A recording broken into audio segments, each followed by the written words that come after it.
है फ्रेंड्स, हम लोग इस वीडियो में देखने वाले 12th क्लास के फिजिक्स का 300 VBA ऑब्जेक्टिव क्वेश्चन जो चल रहा है उसका पार्ट 2 है। यानी कि आपको 300 VBA ऑब्जेक्टिव का आपको पार्ट 1 दे चुके हैं, उसमें आपको 30 क्वेश्चन को डील किए थे और हम जो भी क्वेश्चन देते हैं कहिया से देते हैं 1985 से लेकर आज तक 1980 से पूछते हैं।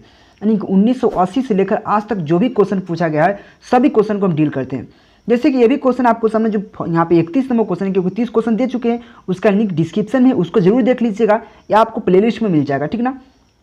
प्लेलिस्ट में क्या होगा 300 VBA objective physics inter exam आपको वहाँ पे दिया होगा, ठीक ना। तो यहाँ पे देखिए, अगर देखने का प्रयास करें तो यहाँ पे मेरे पास जो यहाँ पे यह क्वेश्चन है ये किलोवाट घंटा मात्रक है। तो किलोवाट घंटा मात्रक क्या है, तो ये देखिए यहाँ पे लिखा हुआ किलोवाट घंटा, देखिए यहाँ पे है ना, ये देखिए नीचे आपको दिख रहा होगा, जिसे यहाँ पे नीचे दिख रहा है आपको 2000 में पूछा गया, बिहार के एग्जाम में। देखिए यहाँ पे बिहार 2000 में पूछा गया, देखिए यहाँ पे लिखा हुआ है बिहार में 2000, और वही क्वेश्चन है 100 वाट जूल बराबर होता है, ये भी 2002 में एग्जाम में पूछा गया है। देखिए आपको प्रूफ हम 1-2 यही इसलिए बता देते हैं कि आपको विश्वास हो जाए कि हम जो भी क्वेश्चन देते हैं वह कितना रहता है 1980 से लेकर आज तक जो भी एग्जाम में पूछा गया साथ में सम्मिलित रहता है। तो फर्स्ट क्वेश्चन है किलोवाट घंटा मात्रक है, तो किसका मात्रक है, तो बेसिकली ऊर्जा का मात्रक है, यानी कि ऑप्शन में बी बिल्कुल राइट हो जाएगा। किलोवाट घंटा किसका मात्रक है, तो ऊर्जा का मात्रक है। यह क्वेश्चन 2000, 2010, 2015, 2020 में क्वेश्चन पूछा गया था, ठीक ना। चलिए नेक्स्ट क्वेश्चन की बात करें। यहाँ पे देखिए आपको प्रूफ के लिए ये भी बता दिए स्व प्रेरण का मात्रक है। यह क्वेश्चन 1990, 1995, 2016 के एग्जाम में पूछा गया था। देखिए यहाँ पे लिखा हुआ है स्व प्रेरण SI मात्रक है, स्व प्रेरण SI मात्रक है। तो किसका मतलब किसका क्या हो जाएगा, देखिए यहाँ पे बिहार बोर्ड के 1990 और 1995 और देखिए 1995, 1998 में क्वेश्चन पूछा गया। देखिए यहाँ पे हम एगो छोड़ दिए हैं, देखिए 1990, 1995, सिमिलर 1998, यानी कि सेम टू सेम क्वेश्चन 3 बार क्वेश्चन पूछ रखा है और 2016 में भी पूछा रखा है। तो आप देख सकते हैं खुद, क्योंकि देखिए यह फोटो लगाने का मतलब यही होता है कि आप देख लीजिए अपने से, ठीक ना। तो यार इसका करेक्ट ऑप्शन हो जाएगा ऑप्शन नंबर डी, हेनरी। यानी कि स्व प्रेरण का ऐसा ही मात्रक क्या होता है, हेनरी होता है। बहुत सिंपल क्वेश्चन है। चलिए नेक्स्ट क्वेश्चन की ओर बढ़ते हैं। देखिए यहाँ पे 33 नंबर क्वेश्चन क्या है, 33 नंबर क्वेश्चन बार बार बोले, इससे पहले जरूर देख लीजिएगा। देखिए 33 नंबर क्वेश्चन क्या है, यहाँ प्रतिघात का मात्रक है। प्रतिघात का मात्रक क्या होता है, तो प्रतिघात का मात्रक क्या होता है, ओम, महो, फेराडे। तो क्या होता है, ओम होता है। देखिए प्रतिरोध कहे, प्रतिघात कहे, प्रतिबाधा कहे, सब का मात्रक क्या होता है, ओम होता है। यानी कि यहाँ पर ओम को इस प्रकार से भी लिखा जाता है, ओम को इस प्रकार से भी निरूपित किया जाता है। तो आराम से कह सकते हैं, यानी कि ऑप्शन में ए बिल्कुल राइट हो सकेगा, ओम, ठीक ना। चलिए नेक्स्ट क्वेश्चन की ओर बढ़ते गया। क्वेश्चन 89 में 2016, 2017, 2018 में क्वेश्चन पूछा गया था। देखिए एक बात यहाँ पे ध्यान देने वाला बात हो जाता है क्या, देखिए 2016 पूछे, 17 पूछे, 18 पूछा, यानी कि लगातार पूछा गया क्वेश्चन है, एक साल भी बीच नहीं किया हुआ है। यानी कि आप यह मत सोचिएगा कि 21 में पूछेगा 22 में नहीं पूछेगा, जो 22 में पूछेगा 23 में नहीं पूछेगा, जो 20 में जो 21 में नहीं पूछेगा, यानी कि लगातार पूछ सकता है। देखिए यहाँ पे पूछा गया है, यह बात ध्यान रखिएगा। चलिए नेक्स्ट क्वेश्चन की ओर बढ़ते हैं। यहाँ पे हो जाएगा हमारे पास क्वेश्चन 34 नंबर क्वेश्चन क्या है, 34 नंबर क्वेश्चन, वस्तु से बड़ा आभासी प्रतिबिंब प्राप्त होता है या बनाता है। यानी कि वस्तु से बड़ा आभासी प्रतिबिंब बनता है। तो वस्तु से बड़ा आभासी प्रतिबिंब किस में बनता है, तो अवतल दर्पण में वस्तु से बड़ा आभासी प्रतिबिंब बनता है। यानी कि ऑप्शन में बी बिल्कुल राइट हो जाएगा।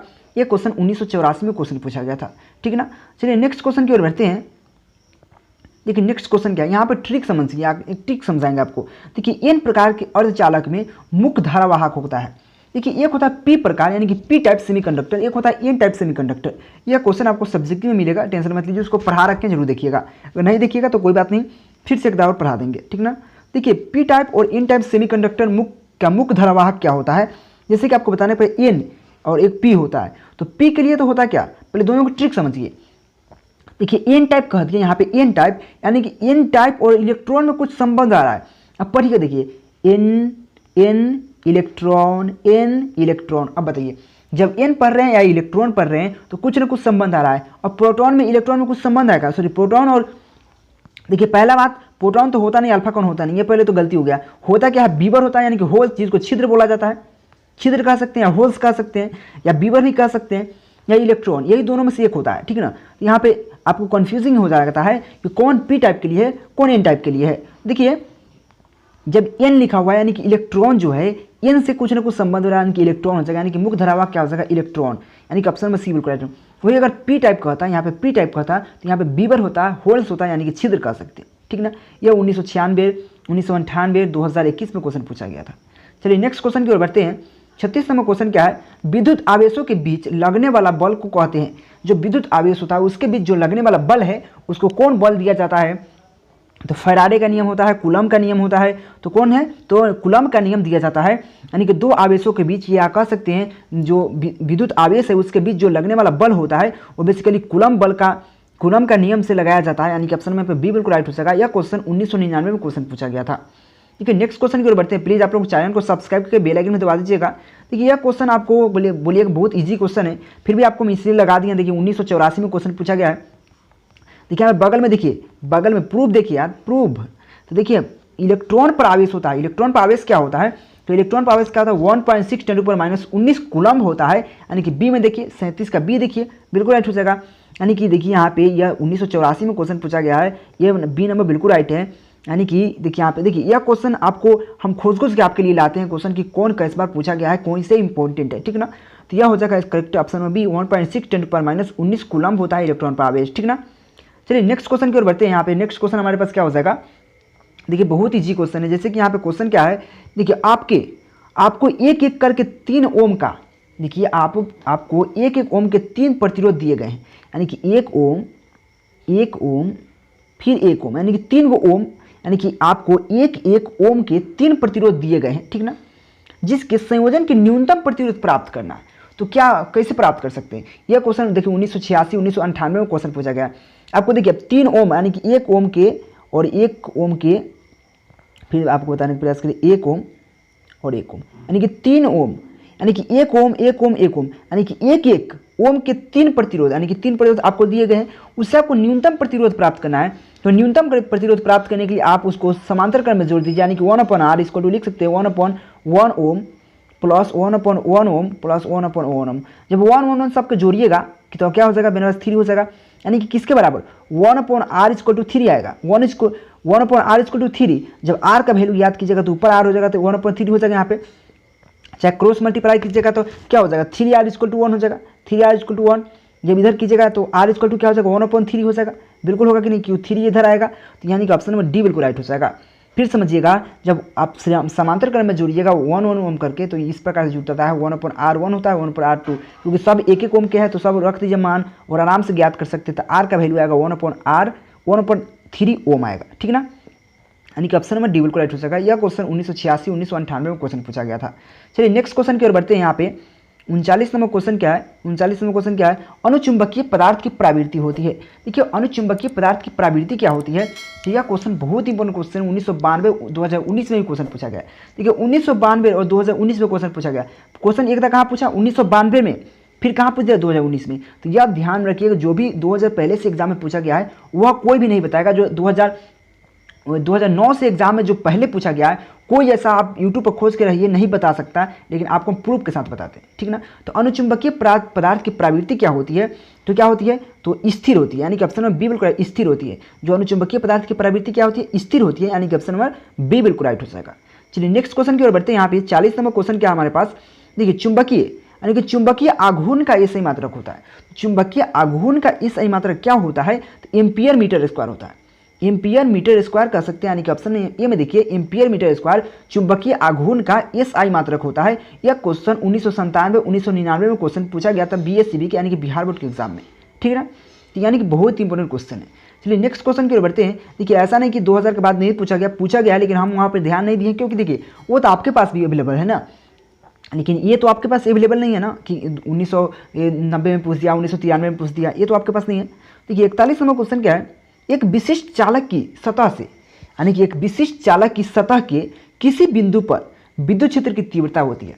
यानी कि एक विशिष्ट चालक के सतह पर जो उसके विद्युत क्षेत्र की तीव्रता क्या हो सकती है? तो 0 होती है या सतह की लंबवत होती है? तो बिल्कुल सही है कि सतह की लंबवत होती है। क्या होती है?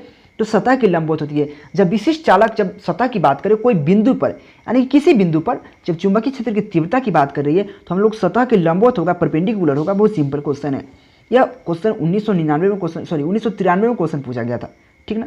चलिए नेक्स्ट क्वेश्चन की ओर बढ़ते हैं। यहाँ पे देखिए यह क्वेश्चन समझिए, ये बहुत बार पूछ रखा है। जैसे कि आपको बताने का प्रयास करें, एक लौह चुंबकीय पदार्थ की चुंबकशीलता, यानी कि म्यू जिसको बोला जाता है, या यू भी कह सकते हैं, एन भी कह सकते हो, तो आप पे डिपेंड करता है। तो एक लौह चुंबकीय पदार्थ की चुंबकशीलता म्यू = है, यानी कि क्या होता है? तो क्या होता है? म्यू बिल्कुल छोटा होता है 1 से, यानी कि यहाँ पे लिख सकते हैं म्यू छोटा है 1 से, यानी कि ऑप्शन में ए बिल्कुल राइट हो जाएगा। जो लौ चुंबकीय के पदार्थ की चुंबकशीलता क्या होता है, जो यहाँ पे होता है 1 इस प्रकार से भी लिख सकते हैं, यानी कि इसके भीतर जो है वह छोटा होता है, यानी कि ऑप्शन में ए में देखिए बिल्कुल राइट है। यानी कि आप इस प्रकार से भी लिखिए, इस प्रकार से या इस प्रकार से भी लिख सकते हैं, दोनों बात वही है। यानी कि यहाँ पे देखिए जो इसके भीतर रहता है, तीर के भीतर, वह छोटा होता है बेसिकली, तो 1 से चुंबकशीलता, लौ चुंबकीय पदार्थ की चुंबकशीलता कम होता है, यानी कि ऑप्शन में यहाँ पे ये बिल्कुल राइट है। यह क्वेश्चन 2012, 2015, 2017 के एग्जाम में पूछा गया था, ठीक ना। चलिए नेक्स्ट क्वेश्चन की ओर बढ़ते हैं। यहाँ पे हमारे पास 43 नंबर क्वेश्चन क्या हो जाता है, चुंबकशीलता, यानी कि चुंबकशीलता का SI मात्रक होता है। देखिए यह क्वेश्चन पूछ दिया आपको, चुंबकशीलता का SI मात्रक क्या होता है। यह क्वेश्चन 2007 के एग्जाम में पूछा गया था। तो चुंबकशीलता का SI मात्रक होता है हेनरी पर मीटर होता है। क्या होता है, हेनरी पर मीटर, या हेनरी मीटर इन्वर्स भी कह सकते हैं, क्योंकि देखिए आप हेनरी तो लिख दीजिएगा, हेनरी, ठीक है ना। अब हेनरी लिखिएगा और यहाँ पे आराम से मीटर M लिख कर इन्वर्स लगा सकते हैं, क्योंकि ऊपर जाएगा तो इन्वर्स में जाएगा, लेकिन आपको यहाँ पे आराम से कर सकते हैं हेनरी पर मीटर। यह होता है चुंबकशीलता का SI मात्रक। बहुत ईजी क्वेश्चन है, ठीक ना। चलिए नेक्स्ट क्वेश्चन की ओर बढ़ते हैं। यहाँ पे प्लीज़ आप लोग चैनल को सब्सक्राइब कीजिए, अगर इसका PDF चाहिए तो मेरे टेलीग्राम पर जरूर जाइएगा, वहाँ पर ज्वाइन हुई, आप फ्री में PDF मिलता है। देखिए नेक्स्ट क्वेश्चन 44 नंबर क्वेश्चन क्या है, पानी में, यानी कि पानी में होना चाहिए, पानी में वायु का बुलबुला कार्य करता है। तो पानी में वायु का बुलबुला किस प्रकार के कार्य करता है, तो यहाँ पे अभी अपसारी लेंस की भांति कार्य करता है, यानी कि ऑप्शन बी में देखिए, तो अपसारी लेंस की भांति कार्य करता है। जो अपसारी लेंस होता है उसके भांति पानी के अंदर वायु का बुलबुला कार्य करता है, यानी कि यहाँ पे ऑप्शन में बी बिल्कुल राइट हो जाएगा। यह क्वेश्चन 1992 में क्वेश्चन पूछा गया था। चलिए नेक्स्ट क्वेश्चन की ओर बढ़ते हैं। यहाँ पे 45 नंबर क्वेश्चन क्या है, देखिए 45 नंबर क्वेश्चन बहुत अच्छा क्वेश्चन है। ई तीव्रता का विद्युत क्षेत्र में, यानी कि ई तीव्रता के विद्युत क्षेत्र में P आघूर्ण वाले, P द्विध्रुव आघूर्ण, यानी कि P द्विध्रुव आघूर्ण है, तो P द्विध्रुव आघूर्ण वाले विद्युत द्विध्रुव पर लगने वाला बल आघूर्ण है। फिर समझिएगा, यानी कि ई तीव्रता के विद्युतीय क्षेत्र में, यानी कि विद्युत क्षेत्र में, तो ई तीव्रता के विद्युत क्षेत्र में P द्विध्रुव आघूर्ण वाले क्या कहा, विद्युत द्विध्रुव पर लगने वाला बल क्या होगा, तो क्या होता है P क्रॉस E होता है, P क्रॉस E के बराबर होता है, यानी कि ऑप्शन में यहाँ पे ए बिल्कुल राइट हो जाएगा, P क्रॉस E होता है, ठीक ना, यानी कि ऑप्शन में ए बिल्कुल राइट हो जाएगा। यह क्वेश्चन 2003-2016 के एग्जाम में पूछा गया था, ठीक ना। चलिए नेक्स्ट क्वेश्चन की ओर बढ़ते हैं। यहाँ पे नेक्स्ट क्वेश्चन क्या है हमारे पास, 46 नंबर क्वेश्चन क्या है, यहाँ पे इलेक्ट्रॉन वोल्ट द्वारा मापा जाता है। तो इलेक्ट्रॉन वोल्ट द्वारा क्या मापा जाता है, तो आवेश को, ऊर्जा का विभवांतर धारा, तो इसका करेक्ट ऑप्शन हो जाएगा ऑप्शन में बी, ऊर्जा को मापा जाता है, यानी कि एनर्जी को मापा जाता है इलेक्ट्रॉन वोल्ट द्वारा। यह क्वेश्चन 1992, 2016, 2019, 2020 में क्वेश्चन पूछा गया था। यहाँ पे इलेक्ट्रॉन वोल्ट द्वारा क्या मापा जाता है, तो ऊर्जा को मापा जाता है, ठीक ना। चलिए नेक्स्ट क्वेश्चन की ओर बढ़ते हैं। 47 नंबर क्वेश्चन क्या है हमारे पास, 47 नंबर क्वेश्चन क्या है, विद्युत चुंबकीय तरंग की संचार की दिशा होती है।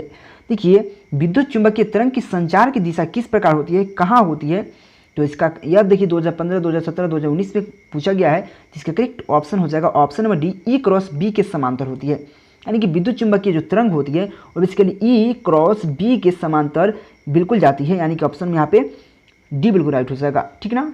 चलिए नेक्स्ट क्वेश्चन की ओर बढ़ते हैं। देखिए जो भी क्वेश्चन समझाने वाला होगा जरूर समझाएंगे, टेंशन मत लीजिए। जैसे कि इस क्वेश्चन को देखिए 48 नंबर क्वेश्चन क्या है, लेमडा तरंग दैर्घ्य। देखिए दैर्घ्य इस प्रकार से होता है, कोई बात नहीं वैसा लिख सकते हैं, तरंग दैर्घ्य वाले फोटोनों की ऊर्जा होती है। तो लेमडा तरंग दैर्घ्य वाले फोटोन की ऊर्जा क्या होती है, इसका करेक्ट ऑप्शन हो जाएगा hc/λ होती है। क्या होती है, hc/λ, hc/λ। यह क्वेश्चन 1998, 2019 के एग्जाम में पूछा गया था, ठीक ना। ये 2 बार क्वेश्चन पूछ रखा है, बहुत इंपॉर्टेंट क्वेश्चन है, hc/λ हो जाएगा, यानी कि ऑप्शन में सी बिल्कुल राइट हो जाएगा। चलिए नेक्स्ट क्वेश्चन की ओर बढ़ते हैं। यहाँ पे 49 नंबर क्वेश्चन क्या है, 49 नंबर क्वेश्चन क्या है, जैसे कि आप निम्नलिखित में से किसका विभेदन क्षमता अधिक होता है, या महत्तम होता है या अधिक होता है, कह सकते हैं। तो किसका विभेदन क्षमता अधिक होता है, तो इसमें से मतलब निम्नलिखित में किसका विभेदन क्षमता अधिक होता है, तो यहाँ पे गामा किरणें का विभेदन क्षमता सबसे अधिक होता है, यानी कि ऑप्शन में डी बिल्कुल राइट हो जाएगा, गामा किरणें, ठीक ना। यह क्वेश्चन 1995, 2016, 2019 के सप्लीमेंट्री एग्जाम में पूछा गया था। BSCB यानी कि बिहार बोर्ड की बात कर रहे हैं, ठीक ना। देखिए ऐसे सभी बोर्ड के लिए इंपॉर्टेंट क्वेश्चन है, ऐसा बात नहीं कि आप एक ही बोर्ड के लिए, लेकिन अब इस बोर्ड में पूछा गया है इसके लिए लिख दिए हैं, ठीक ना। ऐसा नहीं कि झारखंड CBSE सभी के लिए इंपॉर्टेंट है। देखिए अगर 50 नंबर क्वेश्चन की बात करें, आकाश तरंगे यानी स्काई वेव जिसको बोला जाता है, यानी कि आकाशीय तरंगे कह सकते हैं, आकाश तरंगे जिसको स्काई वेव बोला जाता है। स्काई वेव का संचार के आधारित है, वह किस पे आधारित होता है, तो आयन मंडल के प्रवर्तन पर, आयन मंडल के अपवर्तन पर, आयन मंडल देखिए सब है, आयन मंडल द्वारा, आयन मंडल द्वारा, आयन मंडल द्वारा। यहाँ पे परावर्तन, अपवर्तन, अवशोषण। देखिए जो आकाशीय तरंगे बेसिकली संचारित होता है तो आयन मंडल के किस पे होता है, तो यहाँ पे परावर्तन पे होता है, यानी कि ऑप्शन में ए में देखिए आयन मंडल द्वारा परावर्तन पर आधारित होता है, यानी कि ऑप्शन में यहाँ पे ए बिल्कुल राइट हो सकेगा 50 का, ठीक ना। यह क्वेश्चन 2009 और 2018 के एग्जाम में पूछा गया था। चलिए नेक्स्ट क्वेश्चन की ओर बढ़ते हैं। देखिए 18 का सी मतलब क्या होता है, सी मतलब कप्लीमेंट्री यानी कि सप्लीमेंट्री जिसको बोला जाता है, यानी कि सप्लीमेंट्री के एग्जाम होता है ना, उसमें पूछा गया था, ठीक ना। चलिए नेक्स्ट क्वेश्चन की ओर बढ़ते हैं। देखिए यह क्वेश्चन आपको समझना है, आपको यह क्वेश्चन समझाएंगे। ऐसे एक पर हम एक वीडियो बना रखे हैं, उसको देखिएगा, लॉजिक गेट, वह आपको पूरा समझ में आएगा। बुलियर व्यंजक क्या होता है, बुलियर इक्वेशन क्या होता है, आपको सब समझाएगा, ठीक ना।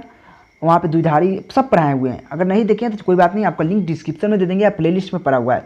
देखिए और गेट के लिए बुलियर व्यंजक आपको प्राप्त करना है, या ट्रुथ टेबल भी होता है। तो और गेट के लिए बुलियर व्यंजक क्या होता है, तो बुलियर व्यंजक और गेट के लिए क्या होता है, ए प्लस होता है, A plus B equal to Y. बहुत सिंपल है, जैसे कि यहाँ पर ऑप्शन नंबर बी में देखिए A plus B equal to Y है, जो कि और गेट का बुलियर व्यंजक होता है। जिसे आपको बताने का प्रयास करें तो यह और गेट क्या हो गया, तो बेसिकली यहाँ पे देखिए वो छूट गया है ना, यहाँ पे रेकनिंग होना चाहिए, यहाँ पे रेकनिंग होना चाहिए, तो ये टाइपिंग हो छूटा है तो कोई बात नहीं। तो और गेट के लिए ए प्लस बी होता है और इस पर रेकनिंग रहता है, इस पर भी रेकनिंग रहता है, तो यह टाइपिंग करने में छूटा हुआ है, तो कोई बात नहीं, आप समझ लीजिए इस पर भी रेकनिंग है, इस पर भी रेकनिंग है थोड़ा देर के लिए। तो क्या यह इसके लिए और गेट के लिए है, तो यह क्या हो जाएगा एंड गेट के लिए, क्योंकि ए डॉट बी क्या होता है, एंड गेट के लिए बुलियर व्यंजक होता है, यानी कि बुलियर इक्वेशन होता है। जब इस पर रेकनिंग हो जाता तो एंड के लिए गेट के लिए क्या हो, ए एन डी सॉरी यहाँ पे ए एन डी के लिए क्या है, यह है, यह क्या और के लिए है। तो यह इसके लिए जब इस पर रेकनिंग हो जाएगा इसमें क्या हो जाएगा, नॉर हो जाएगा, एन सिर्फ लगा दीजिए, तो इसी में एन लगा दीजिएगा, तो एंड में एन लगाइएगा तो क्या होगा, नंद हो जाएगा। जब जब और के लिए है तो इस पर रेकनिंग लगा दीजिए तो क्या हो जाएगा, एन लगा कर और लगा दीजिए, और यानी कि नॉर गेट के लिए हो जाएगा, तो इस पर रेकनिंग रहता है, ऐसे छूट गया कोई बात नहीं, यानी कि ऑप्शन में यहाँ पे बी बिल्कुल राइट हो जाएगा, या ऑप्शन अभी डी भी कर सकते, कोई दिक्कत नहीं है। यह क्वेश्चन 2001-2009 के एग्जाम में पूछा गया था। चलिए नेक्स्ट क्वेश्चन की ओर बढ़ते हैं। यहाँ पे देखिए आपको यह क्वेश्चन देखिए, यह क्वेश्चन आपको समझना चाहिए, आपको समझाएंगे, टेंशन मत लीजिए, क्योंकि आपको लॉजिक गेट पढ़ना है, अगर नहीं पढ़ेगी तो कोई बात नहीं, आपको पढ़ा देंगे। ऐसे एक वीडियो बना रखे हैं पहले, तो उसको जरूर देख लीजिएगा। तो चित्र मतलब चित्र में किस गेट के लिए निरूपित करता है, जो यहाँ पर चित्र दिया हुआ है वो किस गेट को निरूपित करता है। बेसिकली आपको देखिए 4 गो गेट होता है, 4 गो नहीं, गेट तो आपको 6 होता है, 5 होता है, लेकिन आपको पढ़ना मूल गेट 3 ही होता है, और गेट, एंड गेट और नॉट गेट। क्या होता है, और गेट, एंड गेट और नॉट गेट। तो बेसिकली नॉट गेट के लिए तो बहुत सिंपल होता है, इस प्रकार से होता है, वह तो बहुत सिंपल होता है, एक होता है, वो उसको छोड़िए आप। तो और गेट के लिए क्या होता है, और एंड गेट के लिए दोनों एक ही होता है, लेकिन सिर्फ और गेट में क्या होता है, इस प्रकार से होता है। जब इस प्रकार से रहेगा, इस प्रकार से, इसको कहिएगा क्या, जब इस प्रकार से रहता है, जैसे देखिए यह सीधा है ना, ये सीधा होगा ना, तो और गेट में क्या होता है, वो टेढ़ा होता है। बेसिकली वो क्या होता है, इसी प्रकार से रहता है, सेम टू सेम इसी प्रकार से रहता है, और गेट में इसी प्रकार से रहता है, यानी कि इस प्रकार से रहता है, लेकिन यह टेढ़ा रहता है, ठीक ना। और इसमें से जो जुटा रहता है, इसमें से वो निकला हुआ रहता है, तो यह बेसिकली और गेट होता है। देखिए यहाँ पे जो, यहाँ पे देखिएगा क्या है, आराम से गया और 2 पैरेलल नहीं है, इस प्रकार से आया है, इस प्रकार से। यह बेसिकली एंड गेट के लिए होता है। और जब नॉर गेट की बात करें तो जब और गेट और नॉट गेट को जोड़ देंगे तो नॉर गेट बनता है। और नंद गेट की बात करें तो जब नॉट गेट और यहाँ पे एंड गेट जोड़ देंगे तो नंद गेट बनता है। तो ये आपको हम बता रखे, नहीं बताएंगे कोई बात नहीं, आपको पढ़ लीजिएगा, उसका लिंक डिस्क्रिप्शन में जरूर दे देंगे, ठीक ना। यह 1984, 2012, 2020 के एग्जाम में पूछा गया था, ठीक ना। चलिए नेक्स्ट क्वेश्चन की ओर बढ़ते हैं। यहाँ पे देखिए यह भी क्वेश्चन समझने वाली है, यह भी क्वेश्चन बनाने वाली है, जैसे कि आपको हम बनाने के बताएंगे, टेंशन मत लीजिए। यहाँ पे ऐसे एक वीडियो इसका बना रखे हैं, क्योंकि आपको देखिए हर एग्जाम में इसको 2 क्वेश्चन इसमें मिलता ही है। दशमिक संख्या यानी कि 25 का द्विधारी में चेंज करे, या आपको द्विधारी संख्या को दशमिक संख्या में चेंज करे, या आपको यानी कि decimal to binary, binary to decimal आपको मिलेगा क्वेश्चन, यह आपको बनाना ही पड़ेगा। यह क्वेश्चन 1998, 2020 और 2013 के एग्जाम में पूछा गया था। जैसे कि आपको 25 का अगर द्विधारी संख्या ज्ञात करना है तो यहाँ पे 25 लिखिए, जैसे कि यहाँ पे 25 लिखे, आप समझिएगा बात को। अगर इसमें 2 से भाग लगाए तो 12 मरतबे कट गया, एक शेष बचता है, तो एक यहाँ पे शेष लिख दीजिए। फिर यहाँ पे 2 मरतबे लगाइएगा तो 6 बचेगा, तो यहाँ पे 6 बचेगा, तो क्या शेष बचा, 0 शेष बचा। फिर यहाँ पे 2 से लगाइएगा 3 बचेगा, शेष क्या बचा, 0 बचा। फिर 2 से लगाइएगा तो क्या बचा, 1 बचा, शेष क्या बचा, 1 बचा। तो यानी कि जो यहाँ पे 2 है उसको छोड़ दीजिए, जब तक 1 नहीं आएगा जब तक छोड़ना नहीं है। तो अब क्या हो जाएगा, 1 यहाँ पे है, 1 यहाँ पे है, तो यहाँ पे लिखिए 1 1, फिर 00 यानी कि 00 00 और फिर 1 है। तो इस प्रकार लिखा जाता है, यानी कि इधर से लिखा जाता है, यानी कि नीचे से ऊपर चलता है, यानी कि 1 1 0 0 1 ऐसा कहीं दिख रहा है। तो ऑप्शन नंबर सी में देखिए 1 1 0 0 1, ये 2 इसलिए लगा दिया था क्योंकि द्विधारी में चेंज कर रहे हैं। तो आपको समझ में आएगा, नहीं समझ में आया तो एक आपको वीडियो बना रखे हैं, द्विधारी से डेसिमल, डेसिमल से द्विधारी, मतलब बाइनरी से डेसिमल, डेसिमल से बाइनरी, ठीक ना।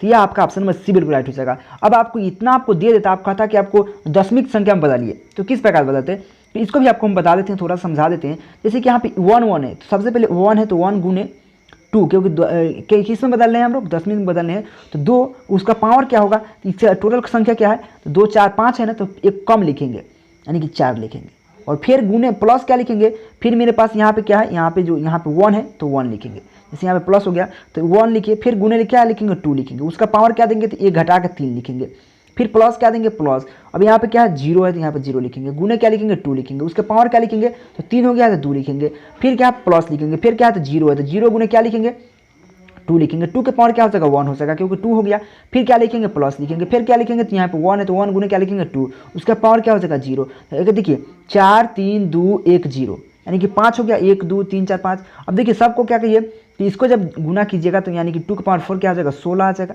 प्लस क्या आ जाएगा यहाँ पे 2 के पावर 8, 2 के पावर 3 क्या हो जाएगा 8 आ जाएगा, और 0 से गुना कीजिएगा तो यह है तो 0 हो जाएगा, तो वो गया काम से। और यहाँ पे 1 गुने 0 के पावर 2 के पावर 0 है, तो किसी के पावर 0 होता है उसका मान 1 होता है, यानी कि 1 में 1 से गुना कीजिएगा 1 यानी कि 1 लिख सकते हैं।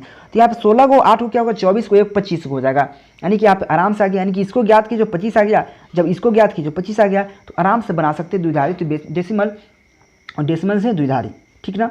यह क्वेश्चन बहुत इंपॉर्टेंट क्वेश्चन है, आपको समझना चाहिए, नहीं समझे हैं तो ऐसे आपका वीडियो इस पर एक बना रखे हैं, नहीं बना रखे हैं, अगर नहीं देखे हुएगा तो फिर से आपके लिए बना देंगे, ठीक है, यानी कि ऑप्शन में सी बिल्कुल राइट है। देखिए आपको लग रहा है कि हम बकवास करें, बकवास बिल्कुल नहीं करें, आपको समझना चाहिए इस बात को, क्योंकि देखिए जो भी क्वेश्चन है इंपॉर्टेंट क्वेश्चन है। जैसे लेंज का नियम संबंध है, यानी कि लेंज का नियम किससे संबंध है, आवेश से, द्रव्यमान से, ऊर्जा से, संवेग से, इसका करेक्ट ऑप्शन हो जाएगा ऊर्जा से संबंध है, यानी कि जो लेंज का नियम होता है बेसिकली ऊर्जा से संबंध होता है। यह क्वेश्चन 2002, 2007, 2015 के एग्जाम में पूछा गया था, ठीक ना, यानी कि ऑप्शन में सी बिल्कुल राइट हो जाएगा। चलिए नेक्स्ट क्वेश्चन की ओर बात करते हैं। 55 नंबर क्वेश्चन क्या है, ताप बढ़ने के साथ अर्धचालक का प्रतिरोध क्या होता है। देखिए ताप बढ़ने के साथ अर्धचालक का प्रतिरोध बढ़ता है, घटता है, अपरिवर्तित होता है। तो यहाँ पर समझिए, यानी कि ताप जब भी बढ़ता है तो अर्धचालक का प्रतिरोध क्या होता है, घटता है, और चालकता बढ़ता है। फिर समझिए जब ताप बढ़ाएंगे, जब भी कोई भी अर्धचालक है उसमें जब ताप बढ़ाएंगे तो उसका प्रतिरोध घटेगा, यानी कि जब प्रतिरोध घटेगा तो चालक बेसिकली बढ़ेगा, जब जब उसमें प्रतिरोध कम होगा, उसमें रुकावट कम होगा तो बेसिकली ज़्यादा करंट प्रवाहित होगा, यानी कि उसकी चालकता बढ़ता है। तो इससे 2 क्वेश्चन क्लियर हो जाएगा, जब भी ताप बढ़ने से चालकता जो अर्धचालक है उसका प्रतिरोध घटता है और चालकता बढ़ता है, यानी कि ऑप्शन में बी बिल्कुल राइट हो जाएगा, घटता है। यह क्वेश्चन 15 और 19 के एग्जाम में पूछा गया था, ठीक ना।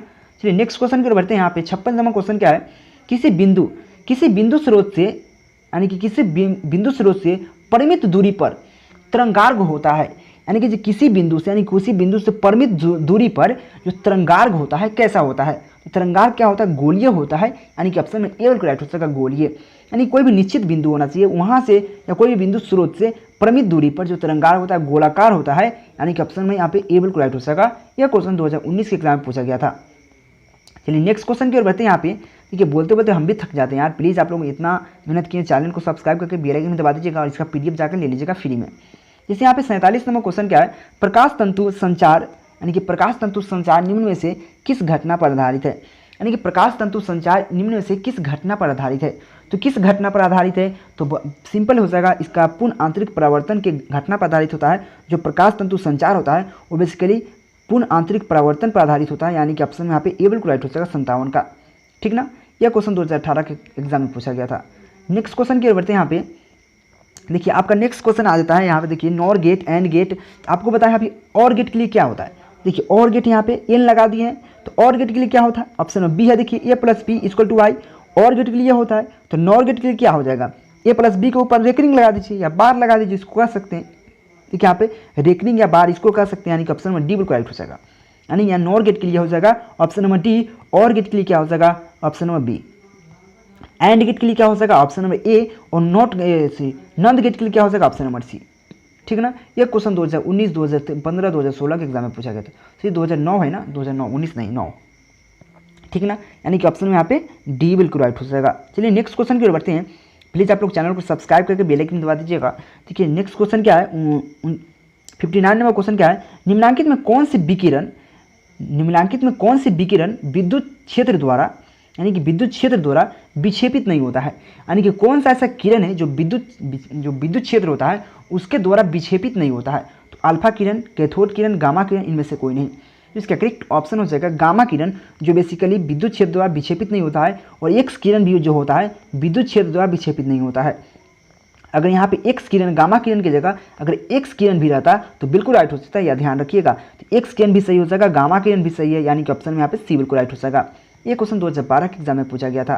चलिए नेक्स्ट क्वेश्चन की ओर बढ़ते हैं। यहाँ पे 60 नंबर क्वेश्चन क्या है मेरे पास, 60 नंबर क्वेश्चन क्या हो सकता है, डायनेमो का क्रिया निम्नलिखित में से किसके सिद्धांत पर आधारित है। जो डायनेमो होता है वो उसका क्रिया जो होती है वो किसके सिद्धांत पर आधारित है। तो इसका किसके सिद्धांत पर आधारित होता है, तो विद्युत चुंबकीय ऊष्मा के प्रभाव पर या विद्युत चुंबकीय प्रेरण।